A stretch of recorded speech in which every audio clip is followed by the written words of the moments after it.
Essuubi lya Uganda Cranes okuddamu okukyaliza emipiira gyayo mu kisaawe ky'eggwanga ekikulu ekya Mandela National Stadium Namboole lyongedde okukendeera oluvannyuma lw'abakungu b'akakiiko akatwala omupiira mu Africa ka Confederation of African Football okukabatema nti omulimu ogukoleddwa ku kisaawe kya Namboole gwa kiboggwe. Kino kye kibagudde Paalamenti y'eggwanga ng'ekuliddwamu Sipiika Anita Among okusitukiramu ne basaba Minisita w'ebyemizannyo Peter Ogwanga okuleeta embalirira ya biliyoni 97 ezayisibwa okuddabiriza Namboole. Honorable Minister, that's a very serious issue. All Ugandans have been excited for AFCON, but at the same time that there is no way we can really go and play in another country. The Minister promised, I think so far there are 5 deadlines that the Minister had been saying. By November 2023 it would be ready. It was extended, I think, to January, and we were promised that by March 26th, I think, the stadium would be ready. This lack of seriousness on the side of government and taking the house for granted and Ugandan, I think, is what the Honourable Minister has to address. Agavayo kalaga nti emipiira Uganda gy'erina okukyaza mu z'okususulamu abaneetaba mu z'ekikopo ky'ensi yonna okuli eggwanga erya Botswana ne Algeria mu mwezi ogw'omukaaga bayina kugikyaliza bweru wa ggwanga ekitabudde Ababaka. We as a country have made substantive progress, and I wish honourable colleagues to invite you at your free time, maybe in consultation with the Minister of State for Sport, to pay a visit to Namboole and see the progress so far made.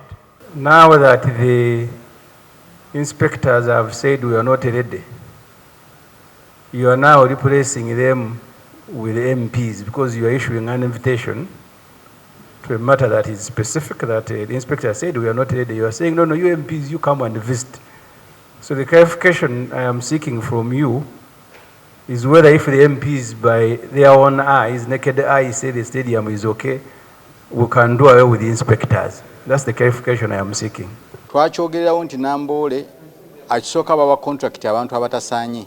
Abantu abamanyidde okuzimba amalwaliro n'amasomero ate nga nago bagazimba ku mutindo mubi ate ne baba wa Namboole.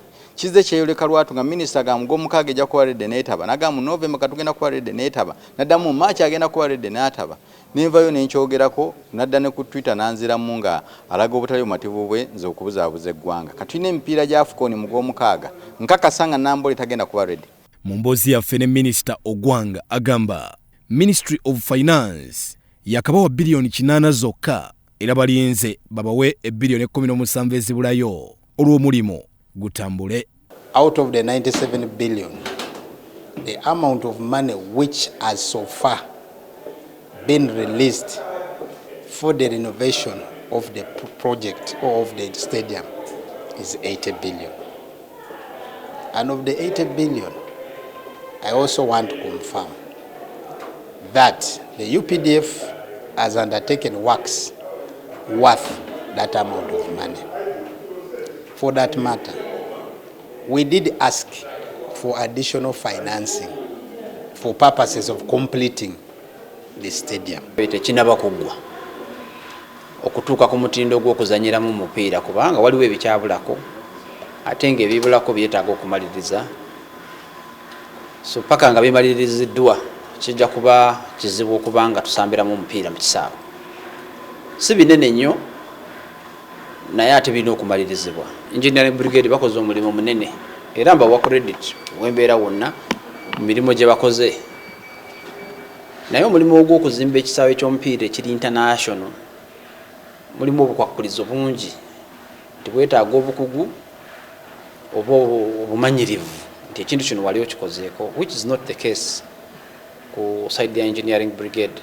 Yadde nga Morocco yakkiriza Uganda okukyaliza emipiira gyayo e Morocco, eggwanga lya Algeria betulina okuzannya beerema nti si bakusambira mu ggwanga lya Morocco olw'obutakkaanya obuli wakati w'amawanga gombi. Kinajjukirwa nti omupiira Uganda gwe yasembayo okusamba eggwanga lya Algeria, Uganda olw'obutaba na kisaawe baagukyaliza mu kibuga Douala mu ggwanga lya Cameroon. To come and give us a statement tomorrow at 10. Accountability of the 97 billion that was released for that work. If they are saying they want more money, first tell us what the other man has done. Next item.